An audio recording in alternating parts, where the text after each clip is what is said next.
Good morning, sir. নমস্কার sir. Good morning, sir. Good morning ঝাপড়ি, তোর এটা কি ধরনের আবার গুডু গুডু মর্নিং কোয়া? আর এটা একটা নতুন নিয়ম বাই করলাম, আজকে সুন্দরভাবে করলাম। আপনি খারাপ পাইছেন নাকি? বস বস, তোরা সবাই বস, সামনে তো গুণোৎসব। কি যে করবি তোরাই জানাস। একে একে করে আমি প্রশ্ন জিজ্ঞামো, সবাই উত্তর দিবে। প্রথমে বিটকেল কো দেখি, গুণোৎসব মানে কি?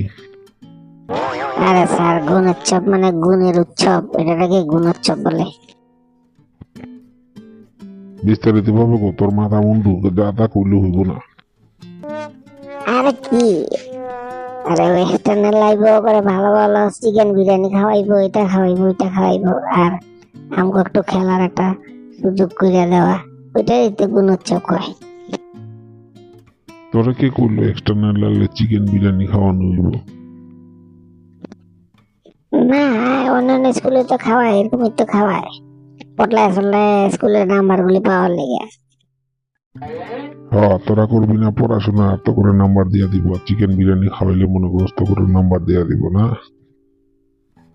এখন ভালোভাবে ক, গুণোৎসব মানে কি? গুণোৎসব বলতে কি বুঝস? আরে স্যার, আমি তো কইলাম এখানে ছাত্র করে দিয়া সব মেধা পরীক্ষা করা হয়, রিডিং পড়া আর কি একটু খেলা, গুলো গুলো সার্কেল সার্কেল করে করে বাস একটু একটা খেলার সুযোগ পেলাম, উত্তর দিয়ে দিলাম, শেষ গুণোৎসব। পণ্ডিত, খুব ভালো বুঝছস, বস তুই। এইবার জন্টু বল দেখি। কি স্যার প্রশ্ন করেন আপনি? বেকাতারা উত্তর দিবি না, একবারে পিটাইয়ে সিধা করে দেবো, একবারে সোজাসুজি উত্তর দিবি। আমি কেন বেকাতারা উত্তর দিব? আমি তো সোজা বলে দিছি, সোজাসুজি উত্তর দিব, আপনার মুখামুখি থাকতেছেন না। তোর লোকে আর কথা খাইয়া পারা গেল না।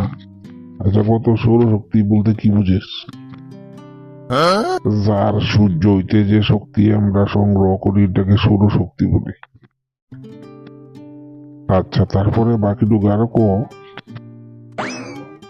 সূর্যের দিকে আমরা যে সকালবেলা যে রশ্মিটা পাই তাতে ভিটামিন ডি থাকে। আমাদের ছোট ছোট বাচ্চাদের থেকে ডাক্তাররা পরামর্শ দেন ওগুলাকে, ওই যে বাচ্চাগুলিকে রোদ্রে নিয়ে অল্প 1-2 সেকেন্ড দাঁড়ানোর জন্য যে শক্তিটা পাওয়া যায়, ওখান থেকে ভিটামিন ডি পাওয়া যায়। ভিটামিন ডি থেকে হাড় শক্ত হয়। আর সূর্য ছাড়া আমরা গরমের ঠান্ডার দিনে খুব কষ্ট পাই, সূর্য না উঠলে তো আমরা ঠান্ডায় কষ্ট পাতে থাকি।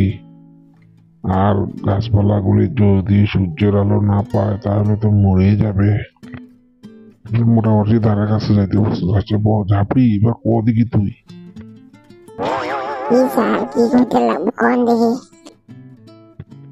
আচ্ছা, গুণোৎসবের প্রশ্নগুলি কিরকম থাকে কইতে পারবি? এটা একটা প্রশ্ন হইল নি, গতবার আমি গুণোৎসব দিয়েছি, এবার কইতে পারব না নাকি? আরে দেখি কিরকম থাকে প্রশ্ন উত্তরগুলি, কিভাবে লিখে? আরে স্যার, এখানে এ বি সি ডি থাকে চারটা, আর গুল্লু গুল্লু গুল্লু গুল্লু আম কত টাইম পাস করার। আর ওগুলো উত্তরগুলো দেখা দেখতে লাগে, প্রশ্নগুলো দেখে উত্তর বুঝে বুঝে লিখতে লাগে। বেশ বেশ, একটু একটু বুঝছস, বোঝা যাইতেছে। যা, প্রশ্ন উত্তরগুলি কিভাবে লিখবি, উত্তরগুলি কি করবি, টিক মার্ক দিবি না কি করবি কথা? ওই কালার মধ্যে সার্কেল করে গুল্লু গুল্লু করে দেব। আচ্ছা, প্রশ্নের উত্তর কি বুঝা লাগস না বুঝা লাগস, তুই কিরকম করস কর দেখি? আর গতবার তো আমি হাস্ট মার্ক পাচ্ছিলাম, আমি এরকম করছি 10, 20, 30, 40, 50, 60, 70, 80, 90, 100, যেখানে গিয়ে আটকা এটাই উত্তর। বাবাটা বা, প্রশ্ন করবো একটা, উত্তর তুই গতবার তোর কপালের জন্য তুই পাস করে লিখছস, এবার কি করবি? এটা যদি উল্টা পাল্টা হয় তখন কি করবি উত্তর না জানলে? পারম পারম স্যার, দেখবেন একবার হাস্ট পেয়ে যাবো। আমার কপাল, তুই কিভাবে দর্শক শ্রোতা দেখান ছাত্র করে পড়াশোনার নামে নাই, সারাদিন বারান্দামি করে ঘুরবো আর তো এবার কি যে করবো ওরাই জানে।